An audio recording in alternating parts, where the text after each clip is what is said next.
Sebelum kita membahas lebih lanjut, jangan lupa like, comment, subscribe, dan share. Saudaraku yang terkasih, apa itu defisiensi vitamin E?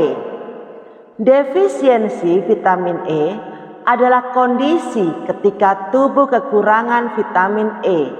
Meski jarang terjadi, defisiensi vitamin E bisa menyebabkan berbagai masalah kesehatan, mulai dari gangguan koordinasi gerak tubuh hingga kebutaan.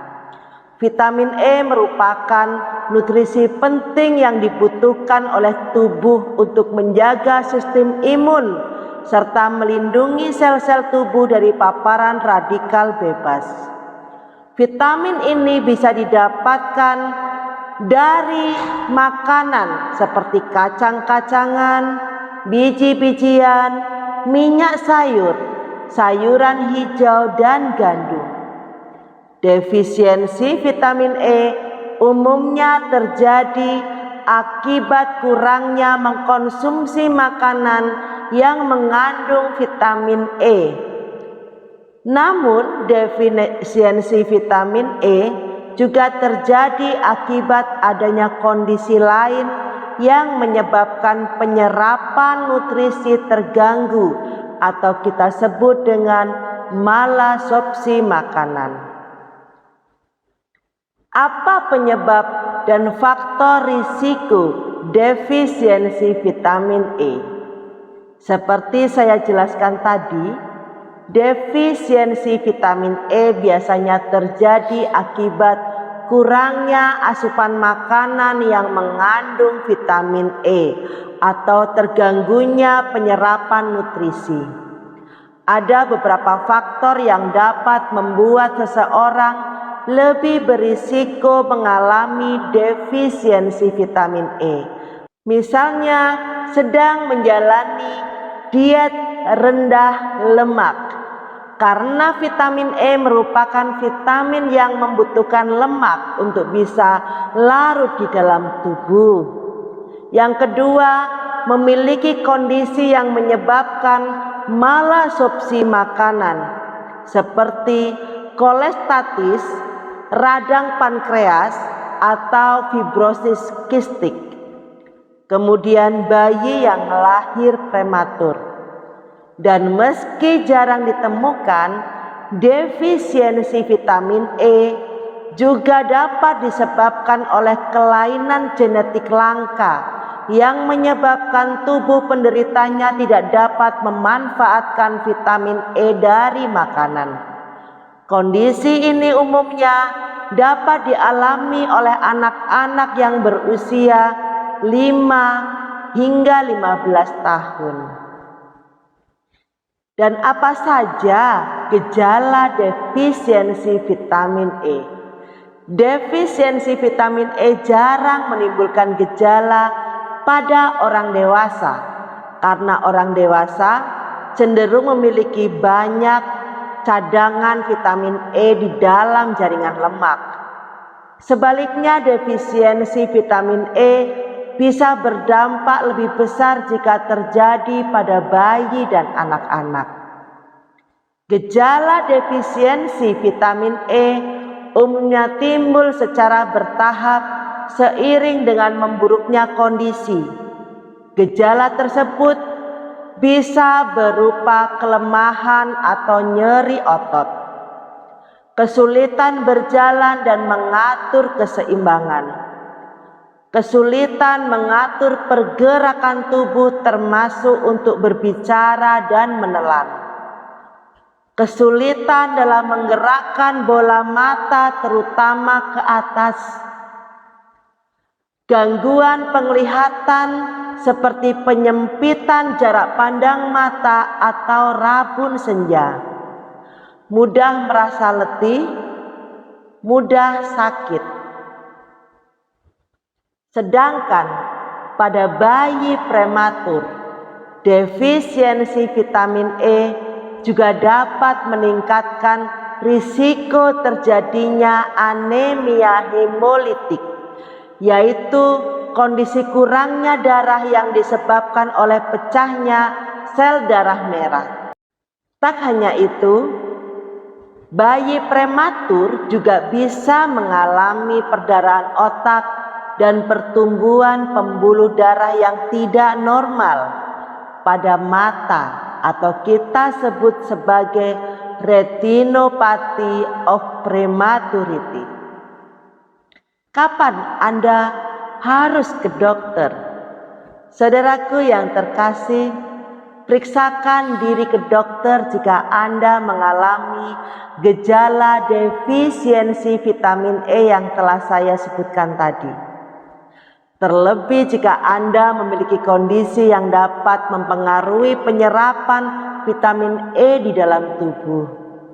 Selain itu, jika Anda memiliki bayi yang lahir prematur, segera periksakan ke dokter jika ia menunjukkan gejala-gejala kelemahan gangguan ini, yaitu gejala kelemahan gerakan.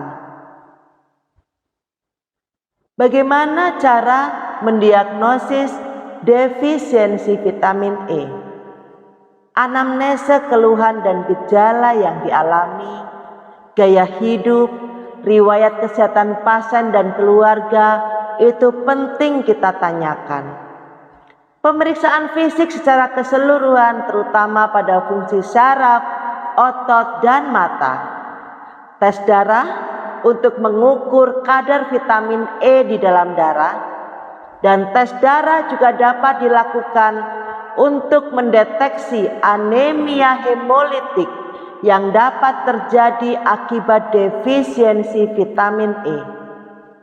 Untuk orang dewasa dianggap mengalami defisiensi vitamin E jika kadar vitamin E dalam tubuhnya kurang dari 5 mikrogram per mili. Sementara pada anak-anak kadar vitamin E biasanya lebih sulit untuk dideteksi. Apa yang Anda lakukan untuk pengobatannya? Umumnya, pengobatan defisiensi vitamin E adalah dengan pemberian suplemen vitamin E. Suplemen vitamin E yang diberikan harus dalam bentuk kapsul, larutan, atau tablet multivitamin. Dosis yang diberikan umumnya berkisar antara 15 sampai 25 mg per kilogram berat badan. 1 kali sehari, namun pada kasus tertentu, dokter dapat memberikan dosis yang lebih tinggi.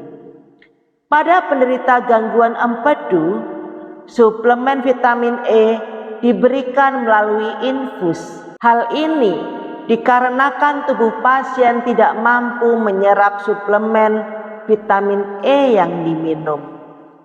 Apakah defisiensi vitamin E ini ada komplikasinya? Ya, ada. Jika tidak ditangani, defisiensi vitamin E dapat semakin memburuk dan menimbulkan komplikasi berupa infeksi yang berulang, kebutaan, gangguan irama jantung, dan demensia. Apakah defisiensi vitamin E ini juga bisa dicegah? Ya, bisa. Cara terbaik yang dapat dilakukan untuk mencegah defisiensi vitamin E adalah memastikan tubuh mendapatkan asupan vitamin E harian yang cukup. Misalnya, bayi usia 0 sampai 6 bulan 4 mg per hari. Bayi usia 7 bulan sampai 12 bulan 5 mg per hari. Anak-anak usia 1 sampai 3 tahun 6 mg per hari. Anak-anak usia 4 sampai 8 tahun 7 mg per hari. Anak-anak usia 9 sampai 13 tahun 11 mg per hari. Remaja dan orang dewasa 15 mg per hari. Ibu hamil 15 mg per hari.